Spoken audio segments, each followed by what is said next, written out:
အားလုံးပဲမင်္ဂလာပါကျွန်မကတော့မချောစုလိုက်ပါဒီကနေ့မှာတော့ multivitamin and mineral ဆိုတဲ့ထုတ်ကုန်အကြောင်းလေးမျှဝေပေးချင်ပါတယ်ကျန်းမာရေးအတွက်ခန္ဓာကိုယ်ကလိုအပ်တဲ့ဗီတာမင်တွေသတ္တုဓာတ်တွေပြည့်ဝစွာပါဝင်ပြီးတော့စမ်းသစ်သောနည်းပညာနှမျိုးနဲ့ထုတ်လုပ်ထားတဲ့ဖြည့်စွက်ထုတ်ကုန်မှာဗီတာမင်အနေနဲ့14မျိုးပါတယ် mineral အနေနဲ့12မျိုးပါတယ်ဒါအပြင်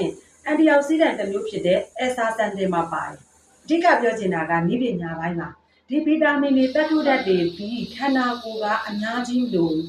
တို့တော်လည်းပဲမရှိမဖြစ်လို့တယ်ဆိုတော့ခန္ဓာကိုယ်ကြီးကလည်းသူလိုမထုတ်လုပ်နိုင်ဘူးအစားအသောက်တွေကနေလည်းပြေဝစွာရရှိဖို့အခွင့်အလမ်းနည်းတယ်အဲ့ခါမှာလူတွေကဗီတာမင်နဲ့သတ္တုဓာတ်တွေပါတဲ့ဆေးတွေတောက်ကြတယ်တချို့ကဖြည့်ဆွက်စာတွေစားကြတယ်မှန်ပါတယ်ဒါပေမဲ့ကိုတောက်လိုက်တဲ့ဗီတာမင်သတ္တုဓာတ်တွေဒီခန္ဓာကိုယ်ကစိုးယူနိုင်မှုနည်းတဲ့ထုတ်လုပ်မှုပုံစံမျိုးဖြစ်ခဲ့မယ်ဆိုရင်ခန္ဓာကိုယ်မှာစိုးကျိုးတွေဖြစ်စေပါတယ်ဒါကအရင်ရေးကြည့်ပါတယ်အခုကျွန်မပြောချင်တာက avian chelate ဆိုတဲ့နည်းပညာဒီနည်းပညာရဲ့အားသာချက်ကခန္ဓာကိုယ်ထဲမှာရောက်ရှိသွားတဲ့ဗီတာမင်တွေသတ္တုဓာတ်တွေကိုအပြည့်အဝ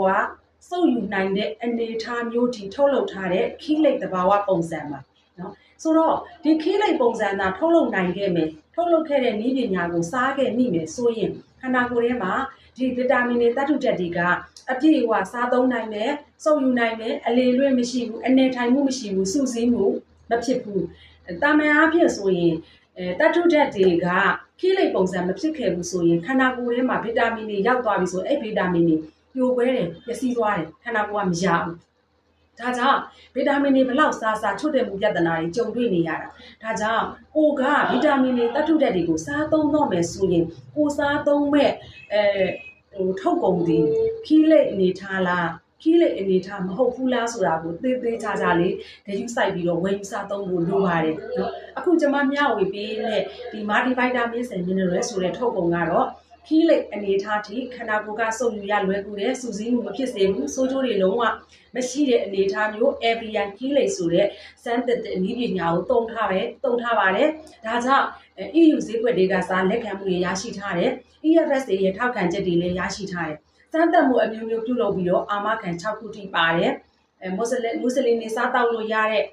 ဟာလာရဲ့အာမခံချက်တွေပြီးလို့ရှိရင်ဂျူးလူမျိုးတွေအတွက်ကိုရှာအာမခံချက်တွေနန်း GMO ဖြစ်ပါတယ်ဆိုတဲ့အာမခံချက်တွေ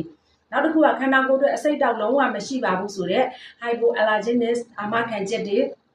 နောက်တစ်ခုကတော့ဒီတတ္တုအရိုင်းဓာတ်တွေကင်းစင်ပါတယ်ဆိုတဲ့အာမခံချက်တွေနော်တက်လွတ်သမားတွေစားတောက်လို့ရပါတယ်ဆိုတဲ့